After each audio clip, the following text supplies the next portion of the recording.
It's August of 2020. A bunch of stuff is going on in the outside world, and Kyle Lewis is the biggest name in baseball.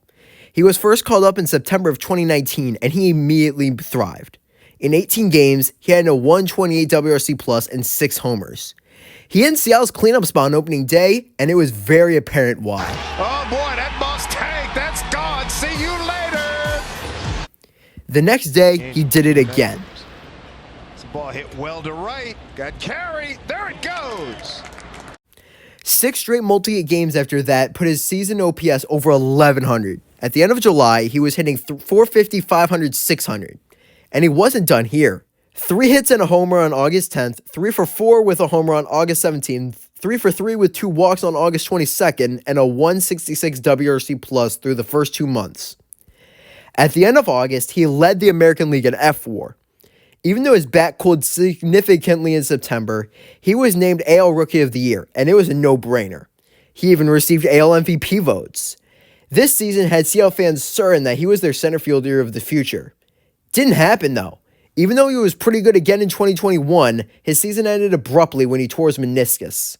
This took his defensive base running from an asset to a massive liability. He came back in May of 2022 and actually looked good to start out, hitting 2 homers and collecting 4 hits in his first 4 games.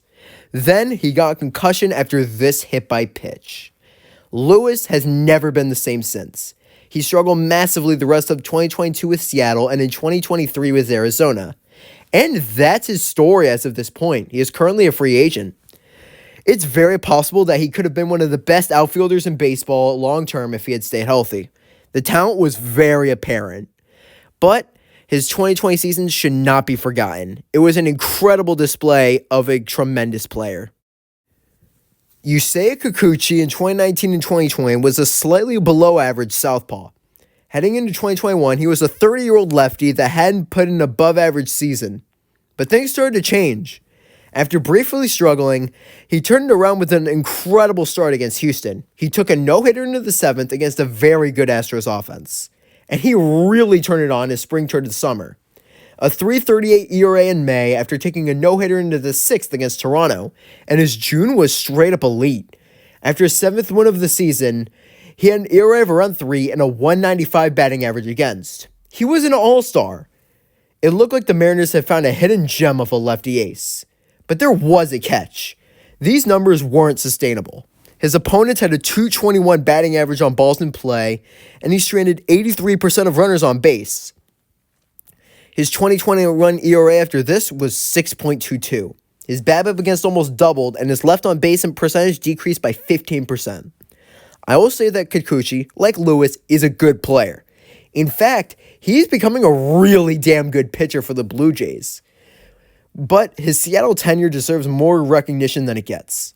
Without him, the Mariners have no chance of coming as close to the postseason in 2021 as they did. I don't know if a lot of people remember this one. Prior to the 2019 season, Daniel Vogelbach was a 600 OPS first base / DH. Heading into 2019, nobody really knew if Vogelbach had a role on the team. He was used for a few pinch hit opportunities against right-handed pitching in the first few games. His first full game was 0 for 3 with 2 walks, not ideal. But after this, Vogelbach went on a tear. 2 hits and a solo shot against LA, another solo shot the next day, 2 bombs the day after that, and another solo shot the day after that. 2 multi-hit games and another homer over the next few weeks kept his season OPS over 1,300. And then he faced the Angels once again. Drive deep to right. Calhoun going back. Gone. Bogey. Deep drive. That baby's long gone. Wow. Over his first 15 full games, Vogelbach slashed 350, 500, 900 with 8 homers and walking as much as he struck out. He led the AL in WRC Plus in April and only trailed Cody Bellinger in all of MLB. Of course, these stats were nowhere close to sustainable. Vogelbach's bat did cool down after that, but he had 22 more homers on the season to give him 30 on the year. He was also an all-star, but his 2020 was abysmal. In 64 play appearances with Seattle, he hit under 100 and was DFA'd. But he's still around in baseball today.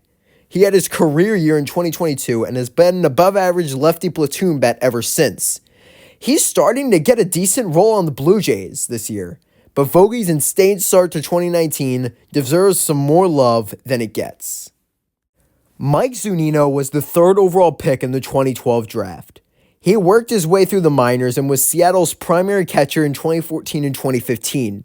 He brought a lot of value with his awesome defense, but he couldn't hit. He had a 70 WRC plus between those 2 years and hit under 200. He spent most of 2016 in AAA, but when he played, he hit well. He struggled to start out 2017, though. At the end of May, he was once again under the Mendoza line and had a 55 WRC plus. But he had 3 multi-hit games to end May, and that led to the best stretch of his career. On June 3rd, he drove in 7 runs with a homer and a double and never looked back.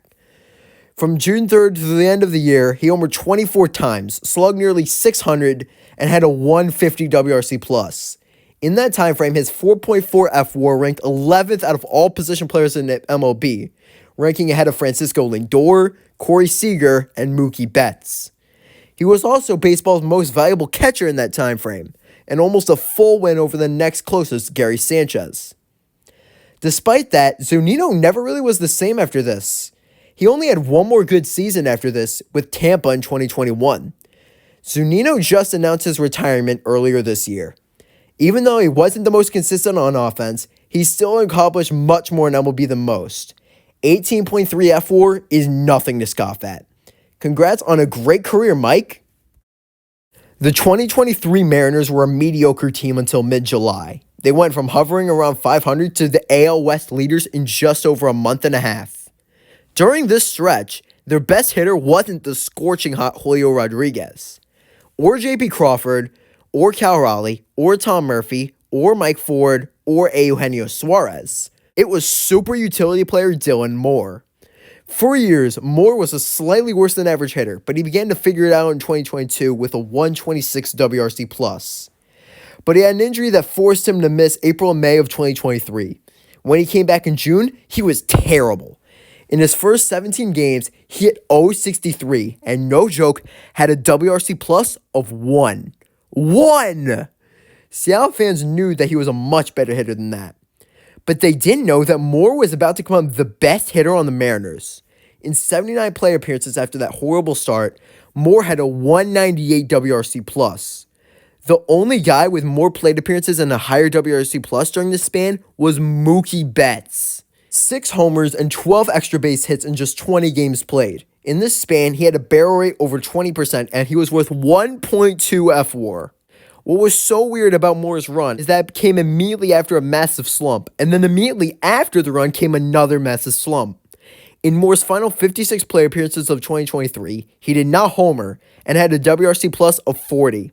He was 5 times worse of a hitter than he was just 1 month prior. Moore's streakiness has continued so far in 2024, but his true talent level probably lies somewhere between these two stretches, most likely closer to what we've seen this year than during any stretch of 2023.